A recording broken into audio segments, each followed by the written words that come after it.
Welcome to another Ideas That Matter conversation. I'm very happy to have here Celine Leboeuf, who is Associate Professor of Philosophy and also an affiliate faculty member in Women, Gender, and Sexuality Studies at Florida International University, which I just had to ask her about. It's down in Miami, so, really far down in Florida.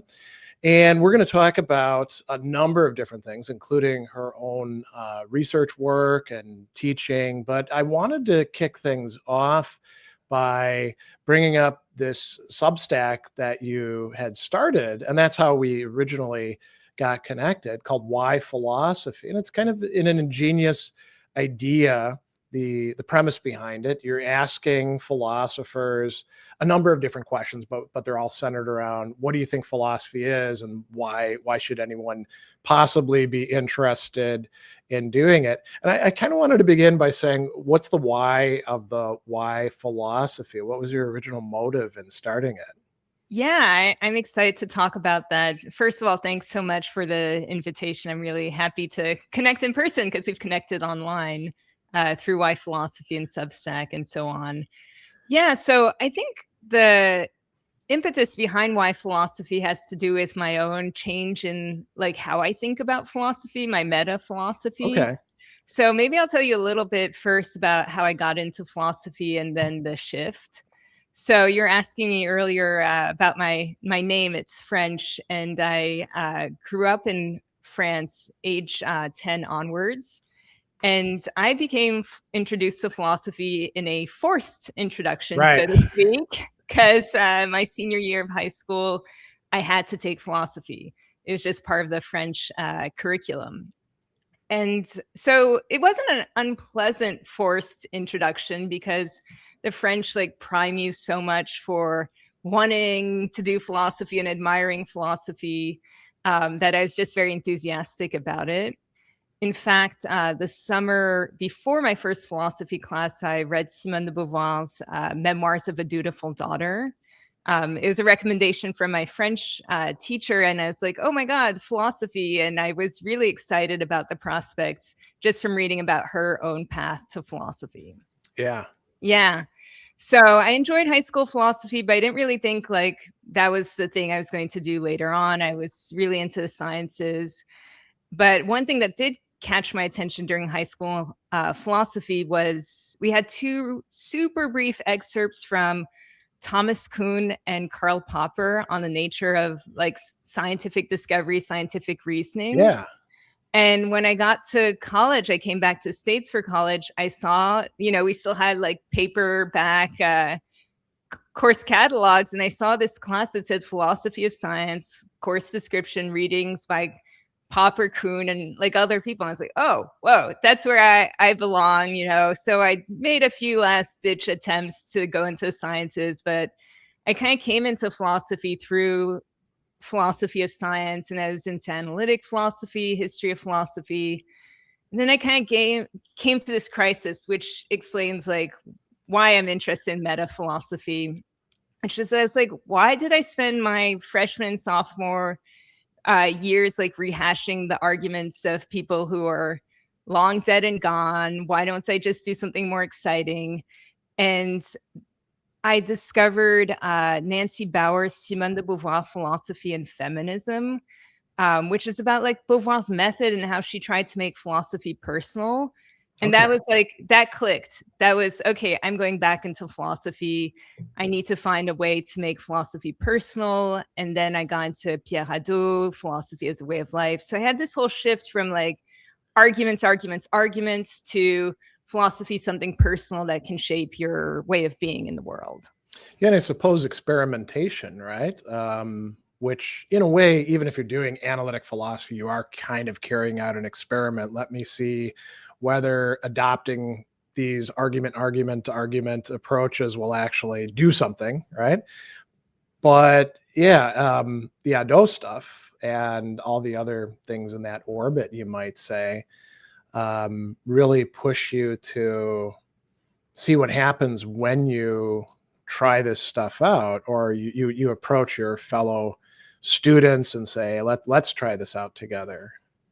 Yeah, that's why I continue thinking along those lines now as a teacher. And Mm. even in my academic research, which, has to be to a certain extent argument focused, I try infuse that little philosophy as a way of life, tone or something to it. Yeah. Now, you've already brought up a couple of, important, let's call them considerations, metaphilosophy. You and I know what that term means. I Yeah. think maybe some people who could be watching or listening might be thinking that's something. I mean, philosophy is already very abstract. Maybe metaphilosophy is even more abstract. And I was wondering if you could talk a bit more about, well, what does this term actually mean? And then, philosophy as a way of life is very often meta philosophical in its orientation as well, right? So what's your take on when you say meta philosophy, what do you have in mind? I don't think I have anything very sophisticated in Well, that's mind. good. More like, more like what are you doing when you're doing philosophy? Like, what's Yeah. the background assumption of that activity? Like, if I'm making a meal, getting some food together, going to eat it later, but like, what are we doing when we philosophize? That's kind of the the kind of issue that I have in mind when I use the term meta philosophy. See, I think that's actually important and the right way to go, because some people would be like, well, meta philosophy should, if philosophy is already this great, wonderful thing that we're doing, meta philosophy's got to be even better and more sophisticated. And that could I mean, it's not really that way. Like you said, we're trying to figure out, well, what the hell is this that we're engaged in? And there's other spin-off questions. Is it any good? Can Yeah. it help me with things? Have other people done it better, worse? So I think maybe demystifying it a little bit for ordinary people who might want to study philosophy can be quite helpful. Yeah. When I do intro to philosophy, where vast majority of my students have never taken philosophy, I don't, hammer them with the term meta philosophy Yeah. off the bat, but I try to tell them in our first lecture that philosophy has a history. It's been a dialogue for a long time. Doesn't necessarily mean you have to write anything down. I tell them about Socrates, never wrote anything down, but it's a conversation about big picture questions. And I like to think that those big answering or talking about the big picture questions has some sort of impact on how you actually lead your life. So that's kind of inching towards my meta philosophy. Oh, do you Yeah. have? I mean, I would have a hard time articulating something. What's Yeah. your meta philosophy? Do you I, have one that you I can? don't have like a short answer, but Okay. yeah, I think my meta philosophy is there's something valuable about asking these questions that's beyond just intellectual stimulation. It has some practical consequences. I can certainly get behind that. Yeah. Um, and not just practical consequences for us, intellectual nerdy types, but the average person on the street, if they got into it, they could find something that could apply to their life, right?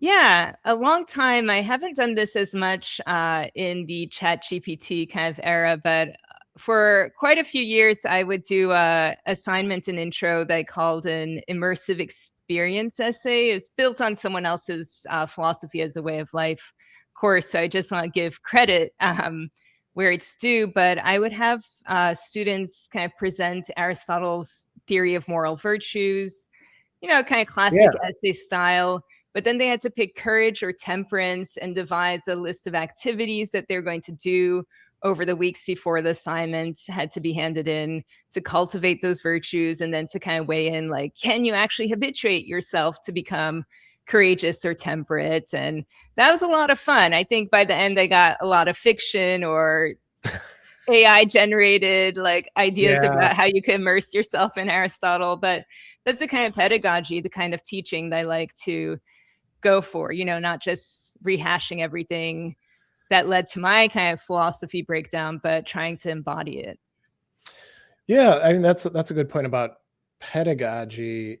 I think you've probably had instructors, and I certainly had some where it was the same thing for my class as it was for the class 20 years ago, because they just kept, doing the same stuff over and over again.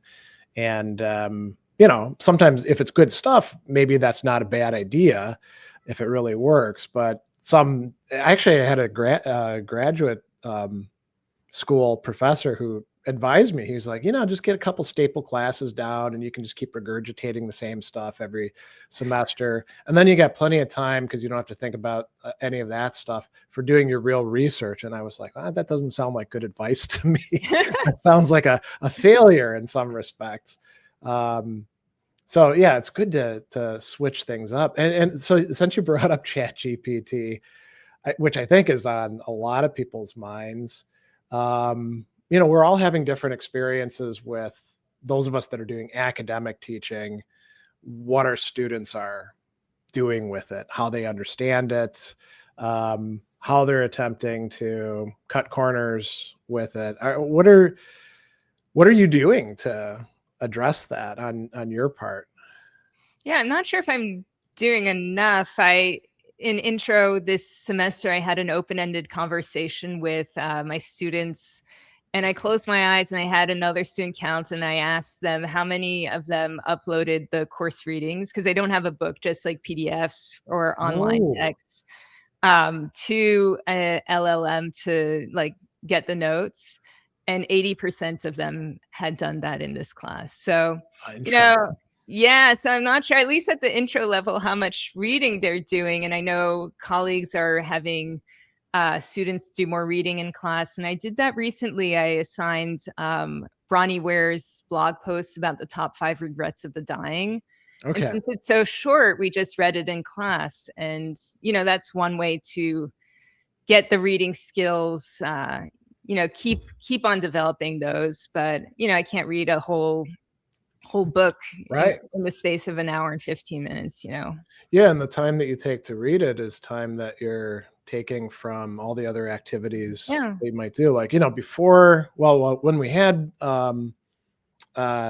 things like Blackboard and Canvas, and they were starting to become readily available, the thinking was, okay, we want to build out this stuff as much as we possibly can, because the longer that we keep the students engaged outside of the classroom with whatever it is that we've got, lesson pages, videos, thinking about things, doing assignments, that's maximizing the amount of engagement that we've got. And then they're thinking about it more, so it sticks better, right?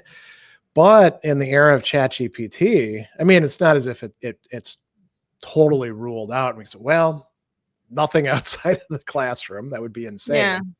But at places where the students are really relying on LLMs, we might just be like playing into the LLM's hands by doing that, Yeah. And then there's the whole business of essay writing and whether AI detectors are reliable or not. And doing more in-class exams. I'm still catching up with all of this, or trying to catch up, Yeah, I'm, I've, every once in a while, I'll say something that's more than controversial on Twitter or Substack or stuff like that. And there are people who are saying, it's all blue books for me, or oral exams. I'm an adjunct, I've been an adjunct since 2011. And I think about, the classes that I'm doing, and I'm like, well, that's not feasible. I mean, how the hell am I going to schedule oral exams for all of these students to come in? And I'm fortunate in that I've got a business, so I'm only teaching like 2 to 3 classes a semester. But I know people who are teaching 6, 7, 8 classes. That doesn't seem to be a viable way to remedy the the I agree. I don't have what is your load down there at Florida International? I'm sorry, we talked over each other. Yeah, what's the course load down there for all of you? Yeah, my course load, I teach a 3-2, so I 2 semesters, 2 courses, and then 3 courses in the spring usually. I have about 32 to 35 students. Like the Ooh, intro classes are capped at 32 and the upper division are capped at 35. wow, those are So I big can have, classes. yeah. And I don't have TAs. We don't have a grad program. So I'm doing all the grading, all the instruction. So yeah, Yeah, I don't imagine doing oral exams for 90 students. yeah. Some of the solutions people propose make sense at certain levels, but not at others. Yeah, I know one colleague who's tried, giving different options. So that's one thing. If you want to go for the oral exams, at Oh, least interesting. um, have different kind of layouts for how to earn your grade in the course, different Yeah. paths. Yeah. Okay.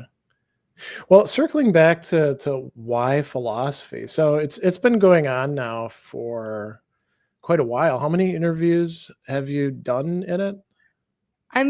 I think about 50 or so because I've Okay. recently included a few personal essays. So we're up to about 60 posts total. So yeah, thereabouts. So have you noticed you've got enough now where you could like notice patterns if there are any in the answers to the questions that you're asking. Um, are there any, or is it just kind of, well, different philosophers are like almost like different species and they're all over the map? Yeah, I think it's actually more all over the map kind of phenomenon, though I have Okay. noticed that um, in terms of the first question, what is philosophy to you? There's very few, I think, who are like, it's this list of questions and it's like a fixed list and that's the end of that. I don't think I've had any response like that. But the idea of questioning, of bringing some sort of maybe interruption or friction into your life, your everyday default kind of way of going about the world. That's something, even if people haven't used that language, that's a theme that's running through many of the responses. Okay. What about the other questions? Actually, could you say what the five questions are? Yeah. So the first question is, what is philosophy to you? Second one is what was your path to philosophy?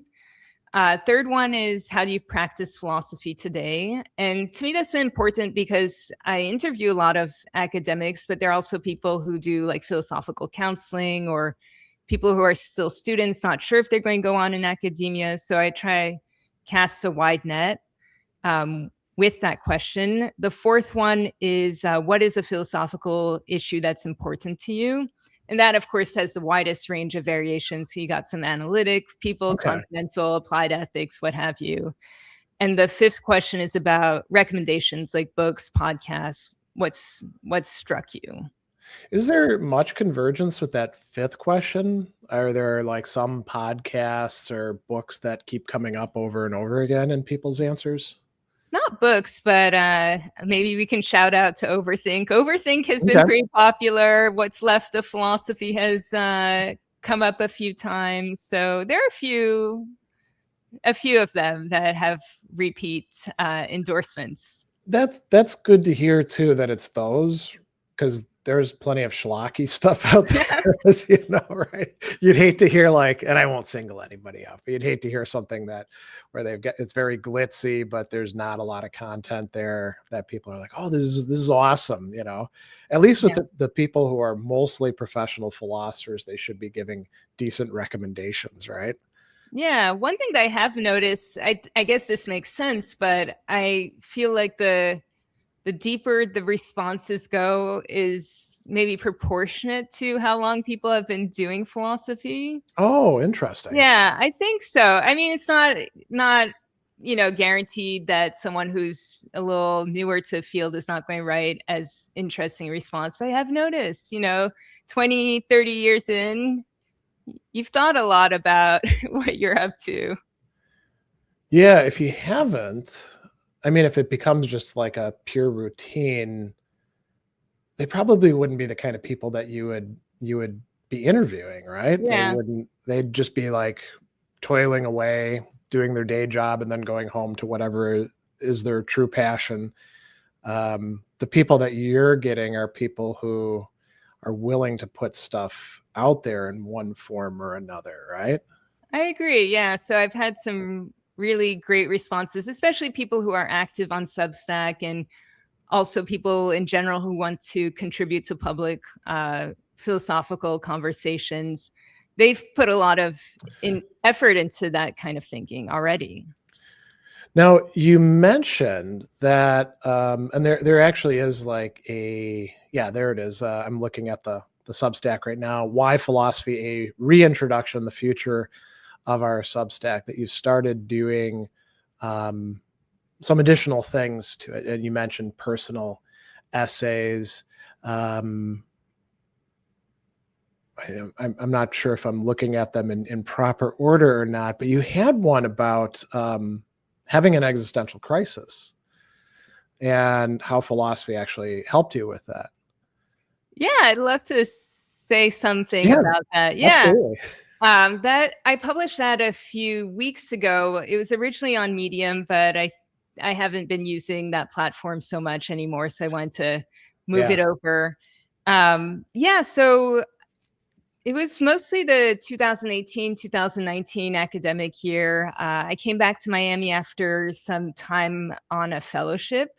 And I think it was just plunging back into routine made me question, like, what was I up to doing all of my professional work and my life? It felt like I was hitting those kind of milestones that are that signify accomplishment, but kind of left wondering what was the whole point of it in the first place. So it was like an early midlife crisis. I was in my early 30s, so a premature one, perhaps. And I spent the year thinking a lot about the question of the meaning of life. I had been a TA for a course on that topic in grad school, so I kind of picked up from where I left off when I was a TA then. I read Tolstoy, my confession. I read contemporary stuff like Susan Wolf's Meaning in Life and Why It Matters. William James, Is Life Worth Living? I think that was one of the last texts I read, and to me that really, really caught my attention. It felt like James was speaking to me, that he had something to offer. That's an interesting way to put it. That the author is speaking to you, an author who, by the time that we read them, they're long dead, but we somehow respond to them. And you could say, well, that's all in our head, right? Obviously, they weren't writing to you. I mean, think about some of the ancient philosophers. Aristotle would consider you and I both equally barbarians who aren't fit to possibly do philosophy, right? So he's definitely not writing to us. And yet we read him and we're like, okay, Aristotle is talking in these ways and we can draw these things from him. So I'm kind of curious, given that you've got this background in philosophy as a way of life and in a pretty, I would say, significantly in existentialism and a number of other things. Let's say somebody says to you, yeah, that's just nonsense. Tolstoy's not writing to you. You're just projecting that into the literature. It's nice that you found it helpful. Do you think we actually do have connections to authors who are no longer on the scene? Is that a thought that makes sense to you? Or is it just like, we find some useful ideas, we construct an imaginary persona, and it's nice that they talk to us. We could just then use like a James bot or Tolstoy bot. I felt I feel strongly about the way I worded James, what I just said about James, how I felt like he was speaking to me, because it's an address they made at Harvard in like 1895. So yeah, I was not around then, but I think the mindset that he's speaking to, he has in mind people who have done a little too much studying, a little too much philosophy, and starting to feel skeptical that, like life has any meaning. We're just going through he doesn't talk so much about going through the motions, but his setting is like people who believe in science, Darwinism, like there's no architect right now that's going to guarantee that everything's going to turn out okay. And so why bother? And so I felt that I was in the mindset of those people that he's addressing. So I feel it's fair to say that, I felt like he was speaking to me. I don't say that about every philosopher. So yeah. This is going to be a total tangent. I mean, does it help out? You mentioned that he's addressing students at Harvard. Well, you were at Harvard. So, I mean, does that make any difference at all? Or maybe not the Harvard part, but the tone of the address okay. does help with this, with the sense that someone's speaking to you. I don't get, when I'm reading Locke, I don't feel like Locke is speaking to me, even if I could get myself worked up about like primary, secondary qualities or something. Yeah. I remember one of my teachers in graduate school, because we were in a seminar on Locke, and some of the students were really complaining about how awful the experience of reading the essay is. And he's like, well, you really got to understand that this was considered like good prose at the time, to have these voluminous chapters, not to be succinct. And for me, I actually found that quite helpful. I wasn't going through the whatever it is that they were complaining about. I guess they were really quite annoyed with it, but it did kind of put things into place for me. And I was like, okay, yeah. I guess he's not writing to me, obviously, but he's not writing in a way to like imprison me within terrible prose that's not worth reading. And I actually found that useful when I went to Jeremy Bentham, who, if you read his stuff, it's often very boring because it's endless lists and let's cover every single thing. And, you realize, well, he wants to cover every base because otherwise people are going to come along and say, you missed this, buddy. And it helps to, I don't know, produce something, not quite a rapport, but an appreciation perhaps. But going back to the connection to the author, like Seneca will say in On the Happy Life, on the Shortness of Life. Listen, we can have friendships with all these long dead philosophers. We can we don't get extra calendar time, but we use their time by taking them on as like our guides or mentors or friends or whatever it's going to be. And, and he talks about all these people whose texts we have portions of at best. And, is you wouldn't quite go that far, right? That we are in a actual relationship with Epicurus when we read his texts. Or who else does he bring up? Democritus or Aristotle, or would you? Maybe the reason mentioning Epicurus made me think I'm going to actually put out a essay about this maybe this week or next week. I really like Epicurus, but I think Epicurus is speaking less and less to my students. So I think there is something, I feel like I can get something out of the letter to Meneceus, and I think they're getting much less out of it these days. I have similar experiences with some of the texts that I have my students read. And I get to teach a range of classes, philosophy, writing, literature, and stuff like that. And it's the same for the literature classes. You can't predict ahead of time, like you can't say, well, the digital natives, as the pedagogical experts have told us, they're not going to relate to this other stuff. I mean, the students can relate well to, say, Le Guin's Earthsea still. They get into that. But some of the other, readings that I might assign, it doesn't hit. My hypothesis with, or actually it's no longer a hypothesis, the letter to Meneceus, it's not the simple pleasures, the anti-luxury discourse that bothers them as much as I thought. Like I was wondering, what's the resistance? Why are so few people getting into Epicurus these days? Yeah. I think the thing is many of my students perceive him as discouraging ambition, and they want to be ambitious. They want to make a mark. They want to do something with their lives. And, tending to your garden, having some philosophical conversations is not where it's at, So maybe later on down the line, after they've realized a few of them maybe they'll be ripe for it, you think? Or Maybe, but right now so I have about 32 intro students each semester. And when I got to FIU 9 years ago, they have a creative project. They start more or less then where they get to choose an author or a text and do a creative piece with it. And maybe I'd get 1 or 2 Epicurus projects per semester. Last 2 years, I've had 0. I'm still teaching him. I'm still trying, but Epicurus is just like tanked. That's a good way to gauge it, right? Yeah.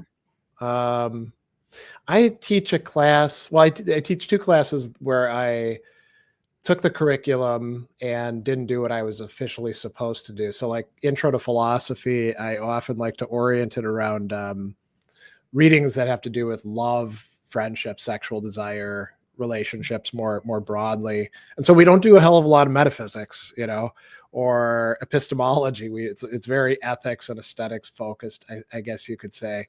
And I also teach a class, which officially you can kind of tailor to whatever you want. And I run it all about theories of anger. And both of them are very popular classes with the students. But it is interesting to see like which texts I find really, really helpful or interesting, and they just do not land, and I'll spend the time in class explaining here's what's going on and all of that. And they just aren't that interested. And conversely, I've had some cases where I'm like, they're not going to want to really talk about Kant, but it is pretty important to look at this stuff. This is in the love class from the actual metaphysics of morals, having to do with marriage and sexual desire. And that's where he's got the famous thing about marriage being a contract where the 2 contractors get access to each other's bodies. And you're like, there's no way that, I mean, he's so abstract and dry. There's no way that they're going to get into this. And when I bring it in, they're like super, super into it, so it's hard to predict either way. An interesting kind of, not about a text, but my most popular upper division course is Philosophy of Death. And when I first started teaching it, I was like, I have students of all age ranges, but still the majority are in the kind of traditional 18, 22, 23-year-old bracket. And I didn't think that death would be as popular, but it's consistently a very popular class. And I've offered it. It's not like I don't offer it often. I offer it nearly every academic year and still maxes out. That's interesting. So, yeah, it's a cool course. I really enjoy it. I'm actually going to mix it up this summer. I usually end with a book, and I've done Myth of Sisyphus. I've done Frankl's Man's Search for Meaning. Okay. And this time I'm going to try Bronnie Ware's The Top 5 Regrets of the Dying, which is a book I absolutely love. And I had a kind of test run when I did the shorter article with my intro students a few weeks ago. Yeah, that'll be, I mean, what an excellent experiment, right? Like, what if they're super into it when it's a short article, but then after the long march through the whole thing in a course, getting a book, they're like, let's just wrap this up, Or maybe you find out they're like, yeah, this really caps it off. Yeah. I'm going to try to organize it. It's a 6-week summer course this time to just do 1 regret per week with like a bonus week where we're going to do an exam and so on. So you're using it not just as like the final reading, but to organize the class itself.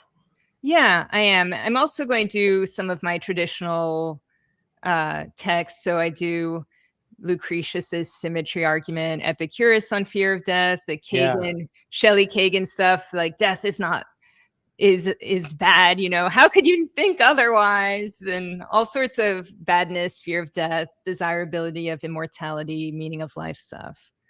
Okay. Yeah. That does sound like, I've never done a class oriented around that topic, but it does sound like it would be a very fun one to put together and then to teach.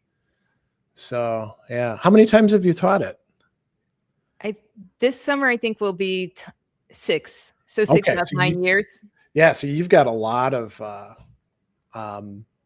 not just experience, but you could say like you can see how it pans out typically over time when you've done it that many times. Yeah, another text worth mentioning, I assigned The Death of Ivan Ilyich, Okay. Tolstoy's novella, and that's a hit. That's been consistently very popular. Interesting. Yeah.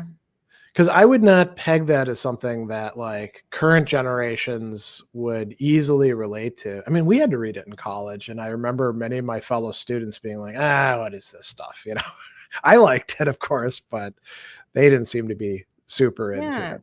I think that's a difference between, I tried it a few times in intro, and they're usually slightly younger, maybe less interested. Okay. The majors, when I do it either in existentialism or philosophy of death, they get into it. They could see like, maybe if I just tick everything off, I may find myself in a place where suddenly, I can't just go on my life. I may have a terminal illness or something. What would I think of my life if I reached that point? Yeah.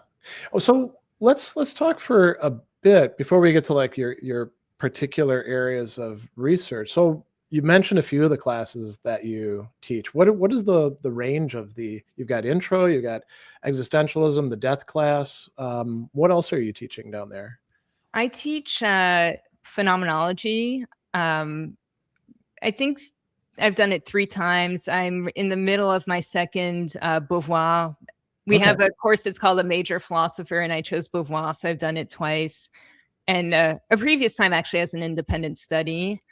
I've done philosophy and feminism, a pretty wide range of topics. Yeah, I'm That, trying to think of others. Yeah. yeah, that's very interesting that you do the Beauvoir class. You know, I'm considerably older, and existentialism is perennially interesting to undergraduates. And I went to a place where that was considered, because my professors were so out of touch with what was going on in philosophy. They thought, yeah, this is like the cutting edge stuff. But even in grad school, it was often the case that she was sort of seen as Sartre's sidekick. You read her because she's got interesting things to say about feminism, and then there's the ethics of ambiguity, and maybe if you like, novels, she's got some of those for you as well. But he was the big deal, and I think I bought into that for a bit, and then I started actually like paying attention and reading her stuff, and I was like, well, this is actually quite a bit better. She does pull stuff off in ethics of ambiguity that Sartre, with a book 3 times as long, couldn't Yeah. somehow make happen. Right. And her novels are better than his, and even her polemical engagements are often more focused, you might say, when she's like rebutting Gabriel Marcel or somebody like that, right?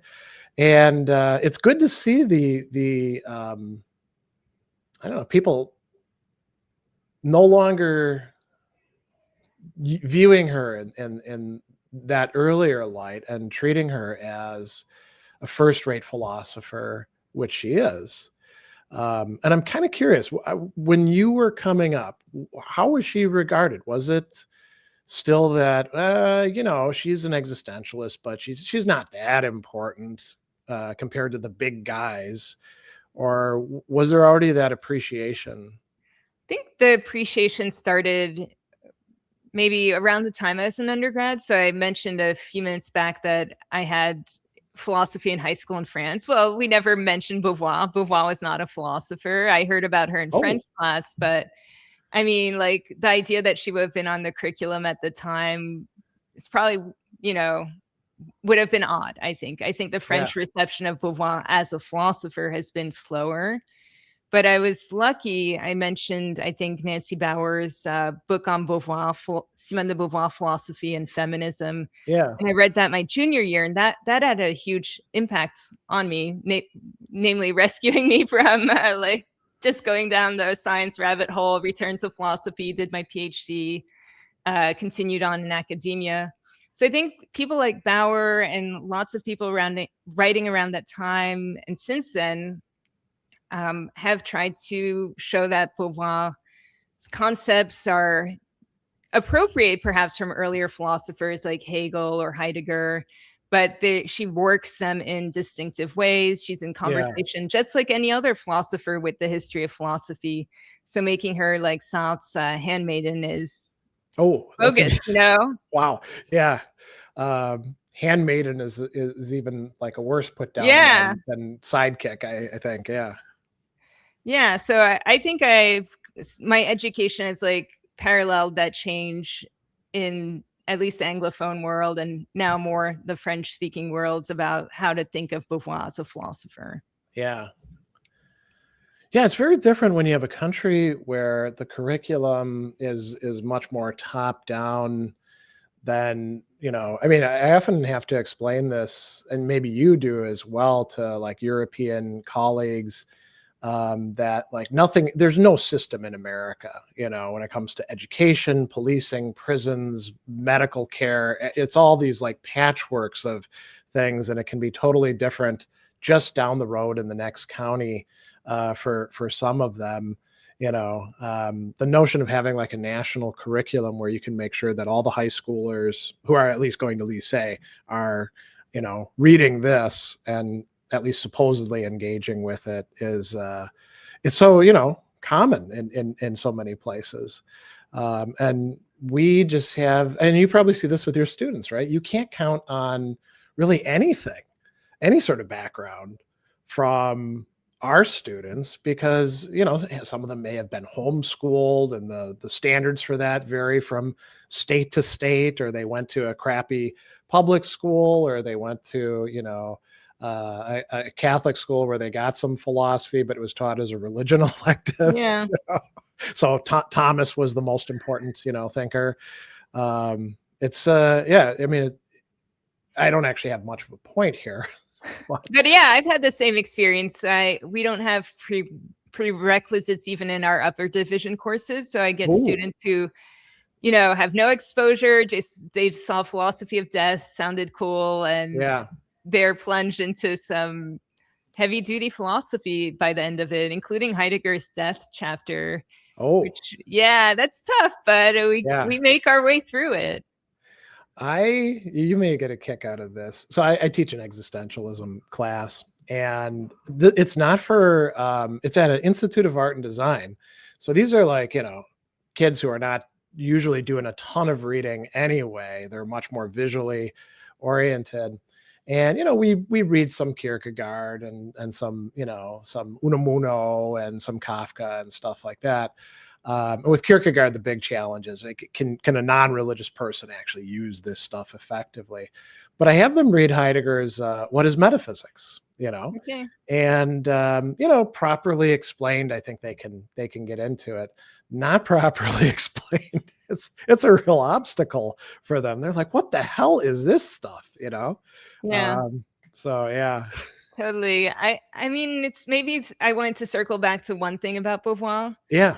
I was talking with some colleagues the other day about if you were to kind of categorize philosophers in terms of their influence, you were saying like Sartre as being a nothingness. It's this thick, it's full of hyphenated words and so on. And I think Beauvoir has, I don't know if this is a hot take, but I would say she's these days a more influential philosopher. If I think about some of the, like, she laid the ground for political movements, some of it through the second sex, fields of philosophy, like through Judith Butler, for women, gender, sexuality studies, queer theory. I think Beauvoir has a reach that we may underestimate. Yeah. I mean, the ethics of ambiguity. Okay, there's some things in it that feel a little dated, but they only feel dated because she's writing in a situation where, say, Marxists are taken much more seriously. And part of that is the French context anyway, right? But a lot of it really, really stands up. Whereas being in nothingness, I mean, it still is an interesting work and worthwhile to read through. But I think it took on a kind of cultural life where it was viewed as like the existentialist book. I mean, you can see, for example, and this is going back a long ways, there's a movie called Roxanne that had Steve Martin in it, and it's a Cyrano de Bergerac story, but he's a firefighter and he's got a big long nose, and he's got a friend who asks him to go into a bookstore and get a book for him, and it's handed to him in like a brown paper wrapper, so you're thinking it's like some dirty book or something like that. So he comes out and he hands the book to him, and it's Being in Nothingness.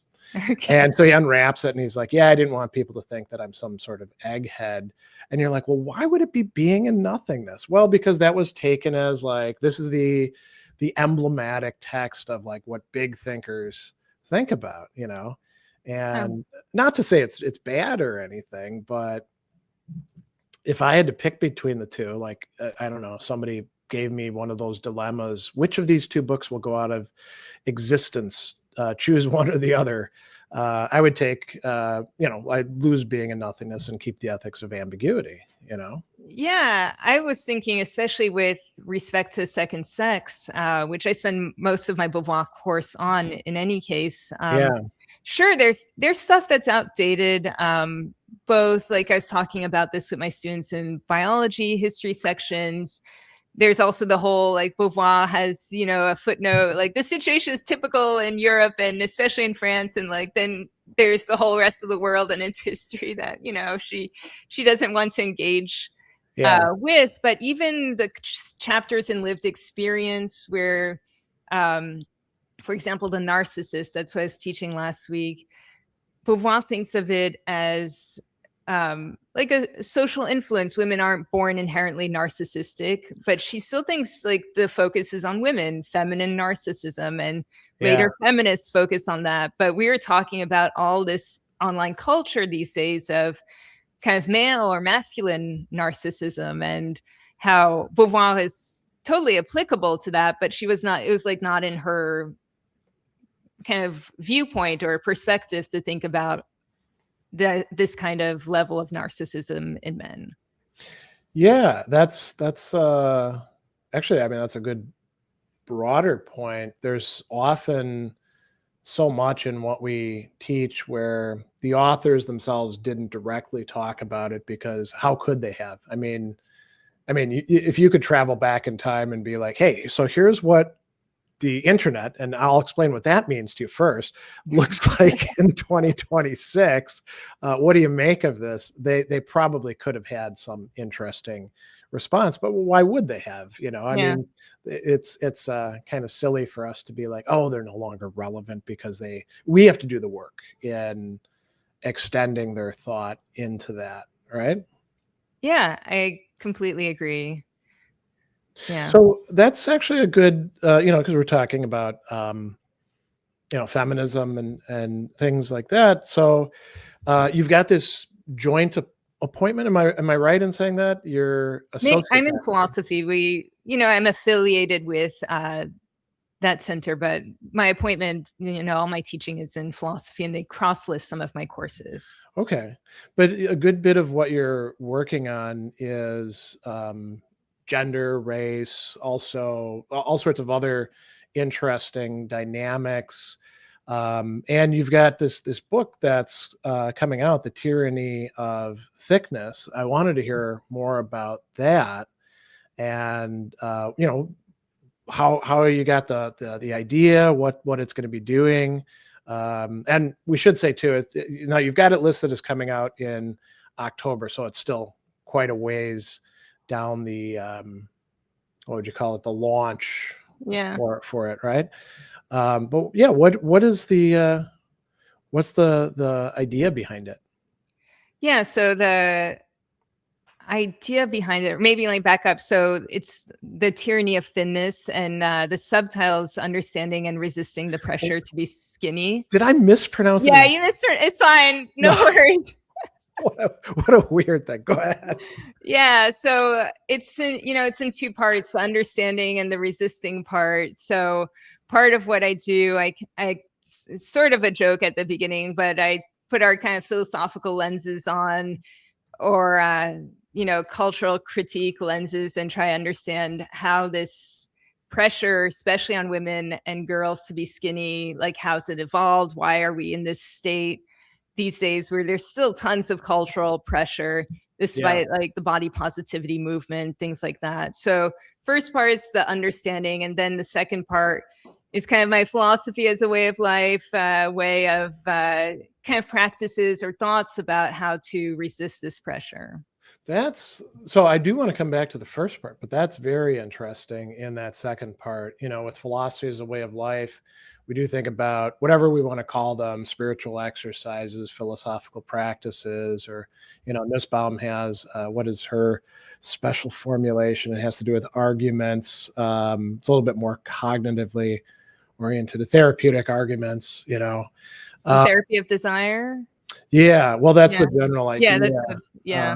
So that, some people would be like, okay, so that's an area of application to philosophy as a way of life. Are you drawing some of them from, the things that we typically associate with philosophy as a way of life, Hellenistic philosophy or existentialism or things like that? Or are they all sort of like, let's call them homebrew? You've got to develop them on the fly, or taken from, communities that exist right now where things are actually working. They're worked out and they're actually working for people. Yeah, it's kind of a mix of those different things that you've mentioned. So there is some philosophy. There's the first chapter of the second part is about self-care, and that has a long history. You could trace it all the way back to Socrates telling us in the Apology to care for the well-being of your soul. And so we may not be using that phrase these days, but I think there's a way of tracing back to Socrates, to Hellenistic world, about like caring about your diet, sexuality, all these things that go into, what Foucault called care of the self. I think that's hugely relevant these days and relevant to resisting diet culture. Okay. Yeah. And there's the diet culture, there's the presentation of bodies through all the different social media and modeling, the fashion magazines. What else are like key components in pushing? Let's call it pushing thinness as this is what's going to make you happy, or at least less miserable in your life. Yeah, I mean, one thing that I'm writing against the backdrop of is right now the GLP-1s, the cosmetic uses of those medications. Yeah. People are using them for medical conditions, but there's also, and I see this like on my Instagram, like get these compounded GLP-1s, lose those last 10 pounds. And there's no real medical anything that's in people's purview. It's just like, try to get as skinny as possible. So I think it's like, I get Google alerts every day about body positivity, and it's all the death of body positivity. GLP-1 replaced everything, and we're going to be ultra skinny again. And so there's that. There's a worry that I have that this move is that we're not going in the right direction when we are trying to make reinscribe, make it even harder to resist the cultural pressure to be thin. So maybe just one quick thing, like hashtag skinny talk was banned over the summer, but it has its echoes in the thinspo blogs and platforms of like the 2010s, and then there's heroin chic going back in the 90s. So we see these norms like crop up, and these emblems like the thigh gap crop up again and again. And so what are we going to do if they keep on cropping up? Yeah, I mean, it's a weird thing to think about. I mean, you and I both know that thinness as a beauty ideal is relatively new on the scene, and associated with certain developments that we could say took place in the 20th and continue on in the 21st century primarily. And that it's not like a worldwide, I mean, it is a worldwide phenomenon, right? Because it gets pushed out everywhere, but Yeah. there are cultures where thinness is not looked at in the same light, where people might actually say, yeah, you do need to eat more. You're unhealthy. Whereas I don't know, in other places, maybe they wouldn't. And it seems like if we look at it in a really broad stroke, let's say we look at it in a utilitarian kind of manner, and I'm just kind of plucking that out of the air. It seems like it promotes more misery than happiness overall,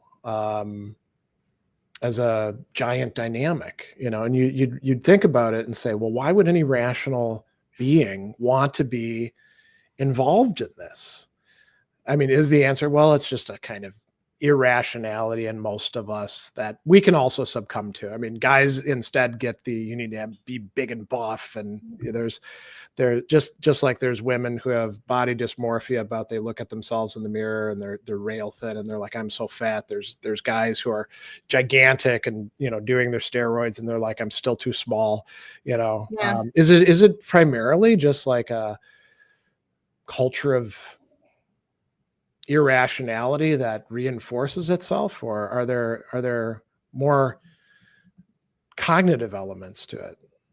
Yeah, I don't know if I'd go so far as saying a culture of irrationality, because you're going to get lots of attention, social, just fitting in by conforming to the beauty standards. So it's not irrational in a way. You may be miserable when you're starving and you can't go to sleep, or you're cutting up your tiny foods because you're trying to stay as thin as possible, but there's lots of pluses on the other side to actually fitting the norm.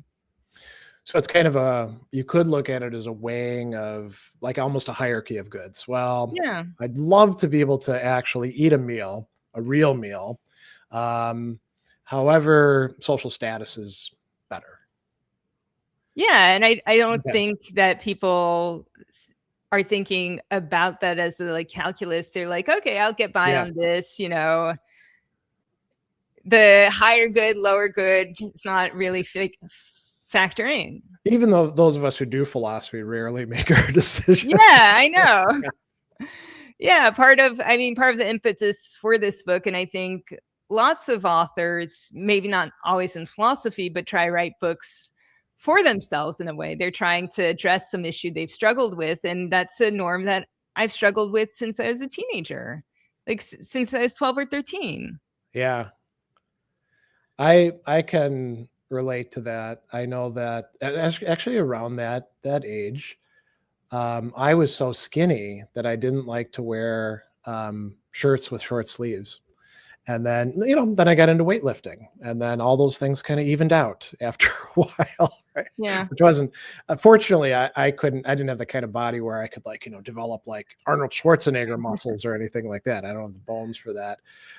So I couldn't, I wasn't tempted to start doing steroids or anything like some of the guys at my school were, Yeah. I had the brush with, I got a lot of maybe pressure's too strong, I'm not sure, but encouragement, that's the word I'm looking for, to consider modeling when as a teenager. So I think lots of the girls my age were feeling this pressure, but I felt it especially, acutely. It was, I was hearing it a lot. You should model, you should consider this, do this and that. And I never, I applied, I did a few things, but I never decided to have a career in modeling, but it was always in the background of my mind. Even after, last time I tried applications was when I was 21, and people at the agencies were like, oh, you look good, but you're too old. And I was like, okay. Wow. Yeah, when you're 21, they're not going to invest in someone. They're not as likely to invest in someone because they're going to get old very quickly. But anyways, the point being is long after I'd stopped thinking I was going to have a career in modeling, I was still operating under the pressure to try to stay as thin as possible. That's interesting. Yeah. I mean, we could imagine that even people who there's no way they're going to be drawn into that industry, they could still have taken on those or internalized those, what do you want to call them? Values, imperatives, and will live them out maybe the rest of their life if they don't reevaluate it, right? Yeah, I had to have like a wake up call in my 30s when I was like, this is just not feasible anymore to keep on eating as little as possible. Oh, yeah. I mean, that would be you're confronted with the body can no longer support what it is that you're imposing on it. Yeah. What other kind of wake up call? I mean, I suppose health crises would be another one that Yeah, people health would have. crises, or maybe on a more low key, like you realize conflicts of value, time, and energy. Like, if one thing they get into one of the chapters in the book, it's more broadly about beauty culture, but the amount of things you could buy if you did not spend all your income or a sizable chunk for many women on beauty products, Yeah, what's going on there? I mean, we have incentives to look good because we're going to get maybe better dating, romantic prospects, better yeah. perception in our workplaces. But ultimately, at the end of the day, what's the time and money that's being, costs in all of this?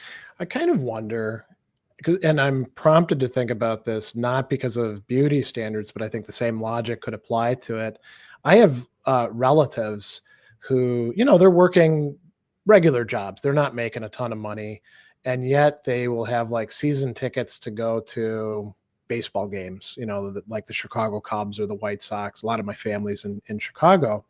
And, as soon as you go into the stadium, everything costs a ton of money. You want a hot dog, well, it's $8, and whereas, you can make yourself as many hot dogs as you want at home, just watch the thing on TV. And I think to myself, and they all have, the jerseys and hats. And I'm like, there's all of your income right there. I have an idea how much you make, and I know how much these things cost. And I think, how could they possibly afford it? And the answer is, well, they rack up credit card debt.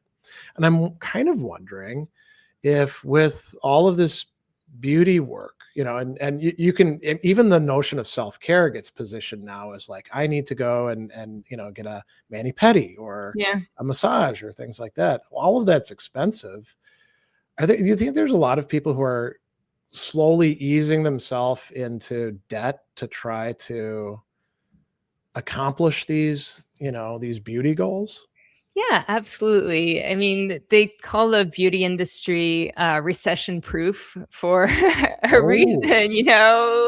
We're going to continue investing in beauty even when yeah, times yeah. get tough. So I'm not surprised by some of the numbers and just the idea that people would go into debt for the sake of cosmetic procedures or makeup, hair, things like that. Especially because I'm in Miami now, I have like the whole visual culture and the beauty culture here is pretty something. It's quite something. And so I learned a Yeah, lot yeah. about it just by living here. I hadn't thought of that. I suppose in some metropolitan areas, the pressures must be much higher.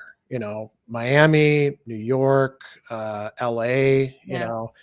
by comparison, I brought up Chicago. I mean, Chicago's got its own stuff that way, but you could also just be looking like a normal body and find a mate and, have a just a fine, workplace environment and things like that. Whereas, I hear people talking about the pressure in LA, and I could imagine Miami would be like that. Um, that must be interesting to observe almost ethnographically on your part. Yeah, it is, especially since, I'm not a native Miamian. So I've come here, I've been here for 9 years, and I see it things like on my way to work, there are various strips where there's just like huge centers advertising cosmetic surgeries. And so it's Mm. not something that I, used to see on my way to school in the other cities I've lived in. And yeah, I'm writing, actually co-authoring an article on this, working on it right now on bodies in Miami. Just the heat your skin is exposed, beauty culture. Yeah. There's lots of things conspiring in Miami to make beauty a big thing and kind of ramp up the pressure to conform to specific, standards. Would you say that, and it could be any other drive or motif, the more that somebody's concentrating on physical beauty and devoting their sort of brain space to that, the less time they're going to have for things that are perhaps more valuable. I won't only just say studying philosophy, but maybe studying philosophy on the whole is more valuable than many of the things people do in order to try to make themselves look attractive. I mean, that's got a pedigree, like Plato talks about that, right? Or is it, do you think, like a zero-sum game where, hey, if you're spending your time on this, you can't be spending it on this. So then, conversely, those of us who are, focused on philosophy or literature or more important pursuits, not only, on the positive, we're not getting caught up in these dynamics, or we are, but it's just because of, I don't know, a cultural inheritance or something like that. But we just don't have the time for that. So we're not going to get sucked into it as much. Somebody else could say, well, that makes you a bunch of losers, and it doesn't have to be the, beautiful bodies. It could be, I don't know, hustle culture. You should always be trying to figure out what your next entrepreneurial venture is or something like that. I mean, this is a classical philosophical. Yeah, I agree. motif, Another right? thing that's big in Miami is I think car culture, having sports cars, very Oh, fancy cars. We're a car yeah. city, and having a nice car is a thing here. So yeah, I think, as philosophers, we can say, yeah, people are not spending their time or their money on things that are valuable. But yeah, we're probably going to be looked on as a minority. And worse yet, you could say that we're maybe judging people and don't realize how their livelihoods, Depend on it. depend on it, Okay. basically. Yeah, I mean, follow that out a bit more. Should we be more, let's call it, morally sensitive to the vulnerabilities of people? If you're going to be working in a hair salon, you better have good hair, and not just good hair, but also good nails, and your makeup had better look good, right? Yeah. So, and we can think of many other professions, I Yeah, think. same thing if you want to be a server, a host, someone Yeah, yeah. greeting whether it's a restaurant or working in sales. All of those professions are places, or are professions, where your looks matter. So I think we're in philosophy and academia, we're kind of insulated from that to a certain extent, but the broader culture is not. Yeah. Although it does remind me of, like, I mean, I don't know how good the social scientific research on this is, but the stuff about evaluations, right?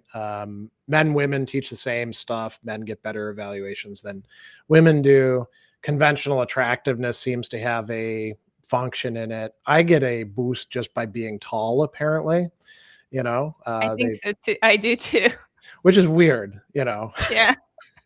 I actually point this out to my students when they're doing evaluations. I'm like, none of this stuff is usable data. But even in that, we have a bit of that involved, these differentials, right? Yeah, no, I think the differentials are also there, but I think the cost of not conforming to the different beauty standards is just higher in different places, different professions, than it is for us. Yeah. It's okay if a philosopher comes into class without fashionable clothing, because maybe they're living the austere life, right? Yeah. Whereas, And it's also we've kind of touched on gender, but it's going to make a difference, I think, right. for men, versus women, like looking like a deep thinker. Maybe you could get away with less refined, look as a male philosopher than you might as a Oh, woman, definitely. And I sometimes point that out in classes. I can I can wear ties or shirts or jackets that I purchased 10, 20 years ago. I mean, shirts, they don't last that long, but Yeah. some of the ties, and nobody bats an eye because it wasn't from an era like the 70s when the stuff was just atrocious, or the 80s when the thin ties were in or stuff like that, or the suits with the big Yeah. shoulder pads. Um, and everything I have is kind of middle of the road, and nobody cares at all. But yeah, women can't get away with as much, right? I agree. Yeah. Yeah. So I wanted to bring up, because you've touched on it, the body positivity matter. I think there's a lot of people who view it as like, well, it's either good or it's bad, right? It's bad because it leads to like anything goes, and we don't want to, let anybody just be praised for whatever body they have, because then we're, encouraging whatever they don't like, obesity or stuff like that. And then there's, the other side of, well, we should never judge or have standards, or we should always be affirming people and stuff like that. Now these are both like total caricatures, right? So Yeah. what is body positivity? It's got to be somewhere in the middle, but I think Yeah. a lot of people don't know what it means. Yeah, and I don't think it's kind of like the meta-philosophy question we started out with. Like, I could tell you what I think is valuable, but if I were to give you a definition of body positivity, I'd get the people on either end getting mad at me. So I like to think backtrack. I think it's important.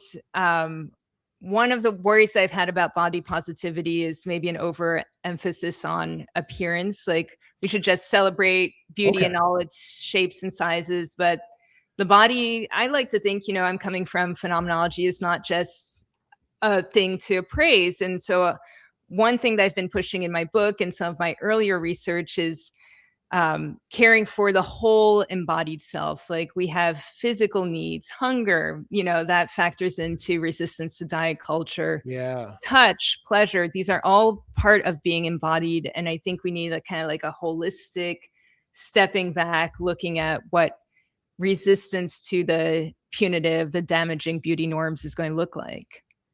Yeah, and you would think that like healthiness could be a key part, and there could be, this is going to be a little joking, but there could be like a healthy approach towards health, as opposed to like, let's maximize everything. And, because the feel is phenomenologically. So I was actually just working with a client today on Shaler, and we were talking about the difference between the Körper and the Leib, the body of science and the lived body.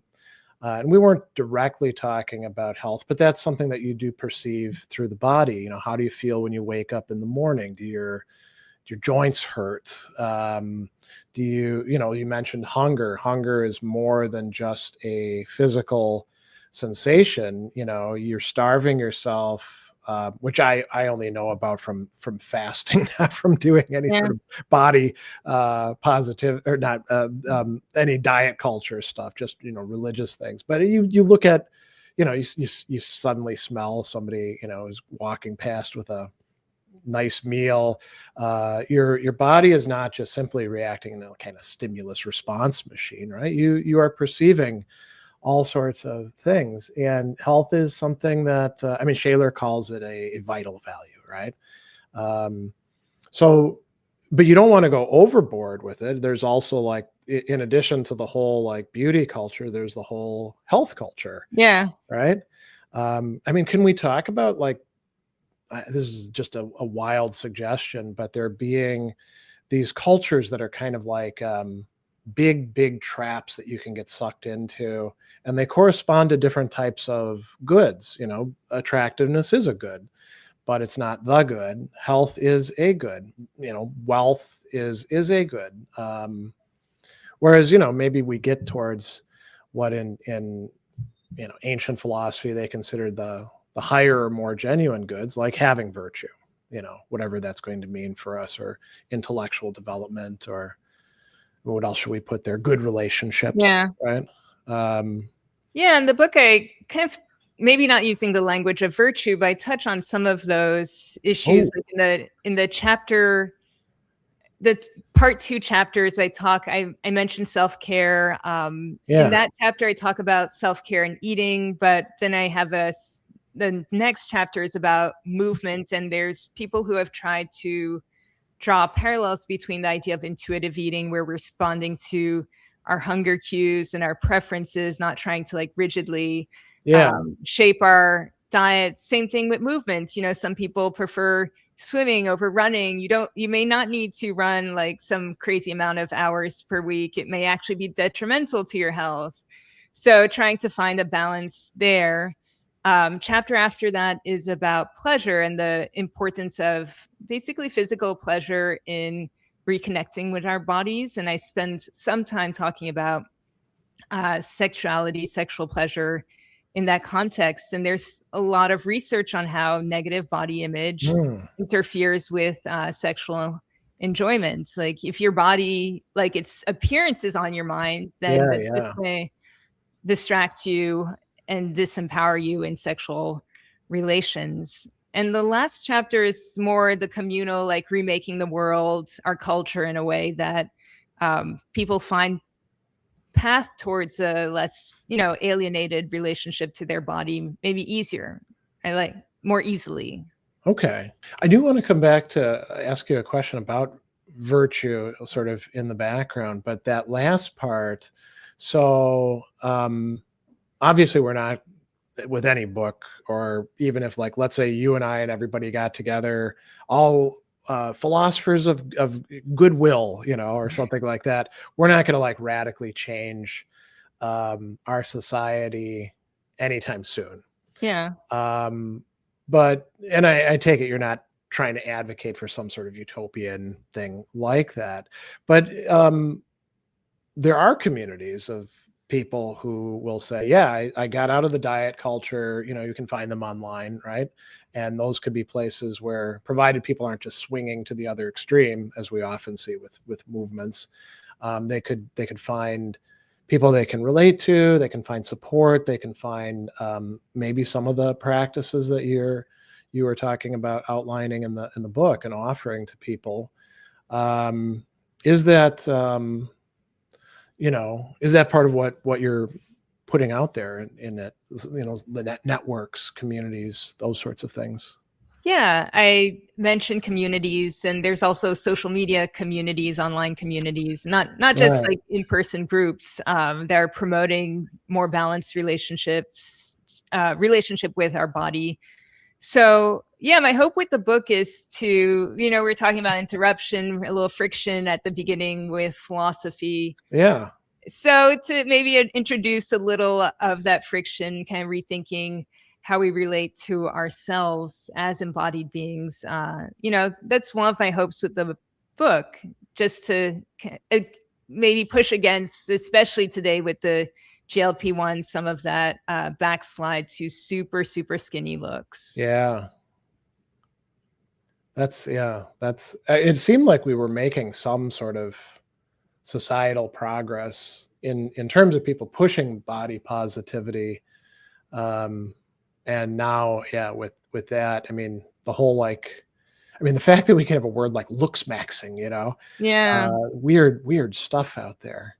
So I did want to come back.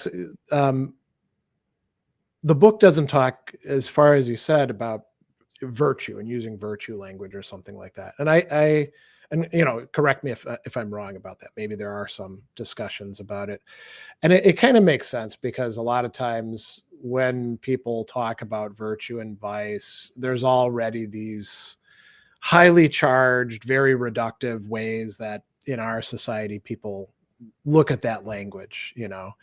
But is there something like that lurking in the background of the book, just not articulated as such, or not? Yeah. Maybe I'm, you know, No, I maybe I'm trying to think of a good way to put this, but one thing that I've been inspired by is the Marx's idea of alienation, and okay. feminists have taken that to transpose this idea to bodily alienation, the idea that something about our culture, beauty culture, diet culture divorces us from our bodies. So maybe it's not like an Aristotelian like courage or temperance or what have you, but I think there is an ideal in the background of like what would a non-alienated relationship to your body look like. Okay. And it might take something like changing habits and changing habits, changing the culture more broadly by joining forces. Lots of feminist theory has been about the importance of collective action. And so I try, I recommend individual practices in the book, but it's really going to take a culture to kind of push things forward.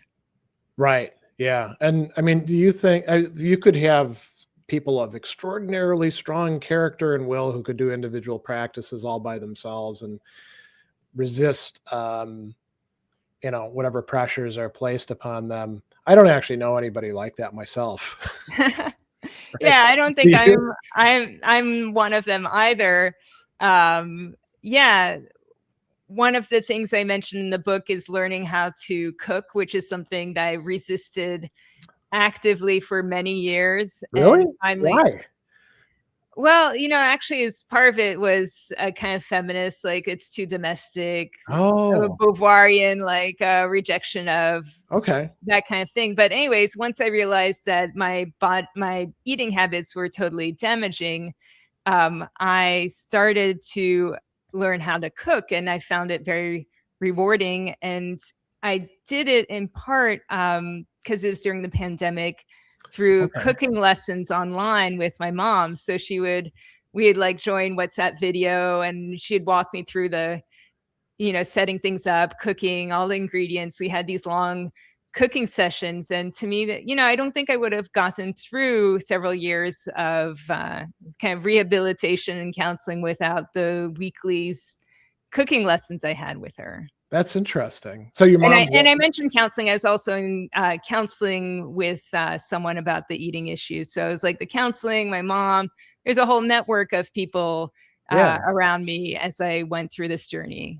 So your mom, when you were growing up, was I'll just say a cooker, or she made meals in the home. Yeah, she did. Now, And I enjoyed them, but then there's like adolescence, you have to yeah, be super skinny. There's a kind of rejection of that. that's interesting. I was very fortunate in how I grew up with not just cooking, but also cleaning and stuff like that. It was never gendered in my family. So everybody did their own laundry as soon as you were old enough to figure out how to do it. Cooking was something that was essentially not optional. Now, before my dad died, he would go off to work because he was a tax attorney, and my mother got to stay at home, and so she did everything from scratch. And it was not optional for us kids to not learn how to cook things, or to observe her while she was doing it, or to collaborate in it. And so you just kind of, grew up with this is how you break down a chicken. Here's how you cook this sort of thing. And then after he died and she had to go back to work, things changed considerably, but we were already kind of on that basis. And interestingly too, when I was in the Army, there was no such thing as man's or women's work. Everybody cleans, everybody does their laundry. You obviously have somebody else cooking for you because you go to the mess hall, but that wasn't gendered either. And so I was kind of fortunate because I didn't grow up in like some, particularly enlightened sphere or anything like that, that it was just a matter of habits. And being able to cook enabled me to live very cheaply and to have, decent, healthy food for myself. And I just kind of took it for granted. And I always, I always find it kind of odd when I run into particularly men who grew up with they don't do any of that stuff because that's women's work. And I'm like, well, how the hell do you function on your own? Do you just hire somebody to do all that sort of stuff? Is that what you expect your girlfriend to do when you get together? That's the contract with her when you move in together. And well, no wonder it's not happy. And yeah, so it's interesting to get to see that sort of thing. But you're right, there, being able to cook for yourself, there's so many dimensions to it. You get to know what you're eating, which is very important in our society, maybe more than when we were kids, because there's so much stuff in the food that we don't Yeah. want in it. You get to decide what portions you're going to have, right? You can offer it to somebody else as whatever you want to call it, a service, a gift, a form of care, you know? Yeah. So I think everybody should. This is way off topic now, but I think everybody Everyone should learn should how to cook. cook. You know, Yeah. it shouldn't be optional. But it is like it's easy to see how it is something gendered. So somebody growing up thinking, I don't want that for myself, might say, I'm going to cut myself off from this thing because it just seems oppressive to me, right? Yeah, and I had to undo that. So yeah, learning to cook, and eventually I got into this. I get into this in the book, but weekly banana bread baking, and Oh, yeah. I baked for myself, but then I eventually started baking for others and sharing. And I even gave a talk at FAU, not FIU, FAU, different university. Okay. People get them confused, but I brought some banana bread mini muffins to my talk. It was on eating and self-care. So yeah, I try to spread the joy that way. Now I have to ask, and again, this is really quite silly. Do you make the banana bread primarily like a routine because you really like banana bread and it's a deliberate process, or are you more like myself and many other people? You make banana bread because you bought bananas, they've gone bad. Now you got to make sure not to waste them, and so they go into banana bread. Probably more the former. It's Good. become, but it's, it's like a deliberate thing that I've cultivated. So even if there are no bananas, they're semi-rotten on hand, I'll try and make sure I have ripe enough bananas by Monday so I can do my weekly banana bread baking ritual. So yeah, I would say more that's like better a yeah. practice than what am I going to do with these bananas kind of thing. Yeah, a considerable amount of what we did as kids, and my wife and I, she's also a great cook, do is how do we use this up? So we're not, because we're also very frugal. We don't like to throw food out because now that's a waste of money. Yeah. Um, No, but I get that. I've done that with other ingredients, but the banana bread is like its own thing. but it does seem a bit more rational to plan ahead and not have food that's potentially food waste. Yeah. Well, is there anything else you'd like to bring up? We've covered a lot of things. Like, for example, you're doing personal essays now in the Why Philosophy. You're still doing interviews, I take it. The book is coming out in, what is it, in October? In October, yeah. So anything else that you want to highlight?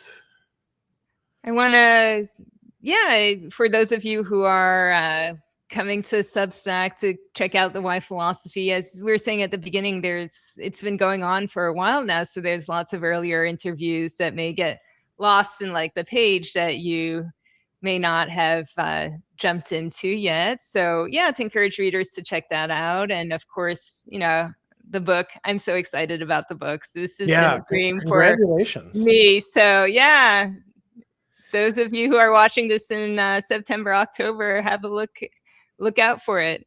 I think a lot of people listening may not have a conception of how much work goes into writing a book. They're like, well, you're an academic, it's what you do, right? It's a ton of labor, not just to like think things out and research them and write it, but then there's all of this tedious proofreading work. You I'm have in a the middle of the proofreader. proofs. Yeah, Okay. I'm in the proofs, so I know what you're talking about. Yeah. So that's great. And all of us who are academics with a PhD have already written a book, the dissertation, obviously. So this is whether you published yours or not. I didn't publish mine. I'm Me guessing neither. yeah. But you have, it's not the first time around, right? But it is different to get it in publication. Yeah, it's different, especially since I wrote this as a trade book. So it's not an academic press. It's supposed to have elements of memoir. It's personal. I hope it will get people to really relate to the topic. Yeah. So, yeah. Well, thanks so much for giving your time, and I've really enjoyed the conversation. And yeah, maybe when the book comes out, maybe we should organize another one. You know. Yeah, And absolutely. I'd love to speak again. It's been a real pleasure, Greg.